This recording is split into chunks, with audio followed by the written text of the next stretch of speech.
la France, la francophonie reste mobilisée pour résoudre cette crise qui impacte gravement la RDC et je réitère notre solidarité.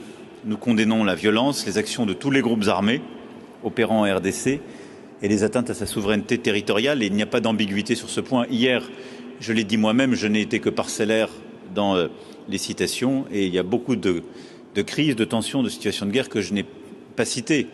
Juste après mon discours, j'ai retrouvé le président du Laos et on a parlé de la Birmanie et je n'ai pas parlé en effet aussi de ce qui s'y joue. Donc qu'il n'y ait pas de malentendu, je pense que il se trouve pendant ces 2 jours le conflit sur lequel j'ai passé le plus de temps dans les réunions parallèles.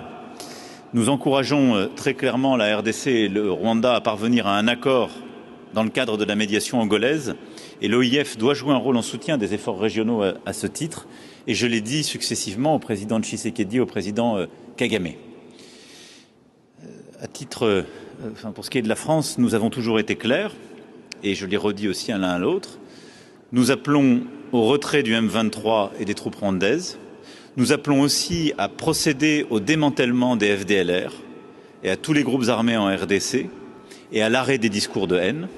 Nous appelons à la reprise d'un processus politique avec le M23 et toutes les composantes politiques pour permettre justement un chemin de paix et le retour plein et entier de la souveraineté et de l'intégrité territoriale de la RDC. Et donc nous souhaitons une approche globale pour régler le conflit en profondeur. C'est ce que j'ai évoqué avec les 2 présidents successivement. Il n'a pas été souhaité une réunion à 3 que j'appelais de mes voeux. Je pense que la situation est encore trop tendue.